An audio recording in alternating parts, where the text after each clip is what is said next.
Chargebacks. Everybody has them. You can never be such a good insurance agent that you're not going to have a chargeback. But what you do need to know is how to manage chargebacks. There are ways that they can be avoided and reduced, but you're never going to get rid of them altogether. What is a chargeback? A chargeback is when somebody signs on the dotted line for a policy, you submit that application either electronically or however you do it, you get paid on that policy, and either they cancel during the free look period, or even 2-3 months down the road, they cancel at that point, and you're going to get a partial chargeback, depending on the carrier. Some carriers do complete chargebacks at that point, and that's something you should know about the carriers you're doing business with. When you get a chargeback, that money is not going to be deducted from your checking account. They're not going to say, oh, we paid you $600 in advance commissions. They canceled halfway through. You owe us $300. They're not just going to draft that out of your checking account. That's not how it works at all. They're going to put it on your commission statement. You then have the opportunity to work that off by writing more business. They will take it out of your commissions that you are for the policies that you continue to submit. The only time chargebacks really become a problem is if you're having so many that your business comes under review by the carrier themselves, or your IMO or the agency you're working for might say, hey, having too many cancellations. That can be caused by pressuring people into signing when they're really not ready or in a financial position to be buying. We used to have somebody that would say, you're really not buying a policy right now. You're just trying it out. No, if they give you their banking information and you're submitting that policy, they're buying a policy. So no surprise, that guy had a lot of chargebacks and had his business come under review. And so you've got to be a responsible agent and not be misleading people. That's step number one. And then also be comfortable or conscientious of people's budgets. We had another agent that used to go through people's budgets and literally cancel people's cable bills and dog walking services, anything miscellaneous that this agent did not consider to be essential. She would have them, they'd sit there on the phone and go and cancel all these policies or services together so that they could have more money for a policy. Well, newsflash, people want their cable. You might be able to convince them to cancel RFD TV or something like that, but they're not going to cancel cable altogether if that's just a part of their lifestyle. So don't do things like that, though going through people's budgets as a financial professional is never a bad idea.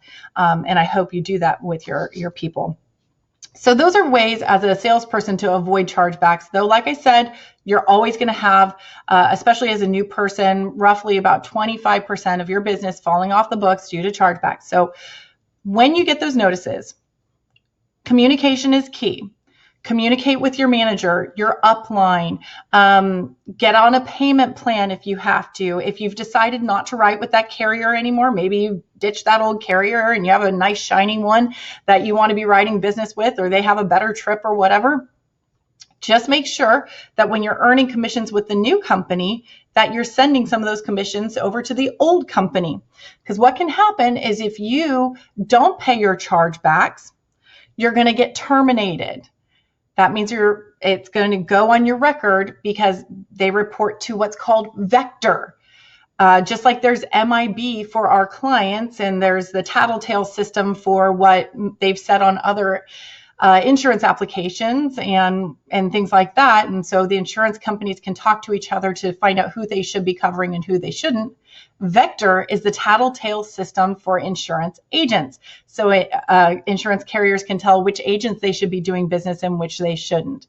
So carriers, you think, no big deal. I'm already contracted with this shiny new carrier. I don't want the old one. Let them terminate me. I don't care. Well, guess what? They reevaluate your contracting from time to time, and they will check Vector and they will say, hey, this popped up on your report. You need to get that taken care of, or we are going to terminate you in 30 days or however many days it goes. So you got to keep your contracting straight across the board because eventually it will follow up with you no matter where you are. So avoid chargebacks first off, work them off through writing new business second, get on a payment plan third.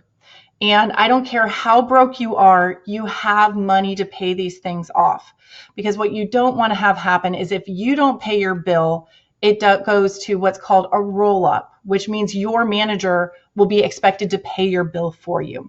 And I know you're a nice, good-hearted person who would never expect the nice, good-hearted person that hired you to pay your bills for you. No, you would never do that because you're not that kind of a person. So contact the carriers, get on a payment plan. They are really so reasonable to work with. And so there's really not a reason to ever end up on Vector or to be getting terminated. Also, keep your address up to date with the carriers because some of them will email you, some of them will send it through the mail. And if that mail doesn't make it to you, they will terminate you. They don't care what the reason is that you didn't pay off your debt. You should have paid it off. And if you look at your agent agreement with most agencies, if you get terminated from a carrier because of debt, they can use it as a reason to terminate you. So just be forewarned, but really chargebacks should be no issue for any agent that is writing business on a weekly basis.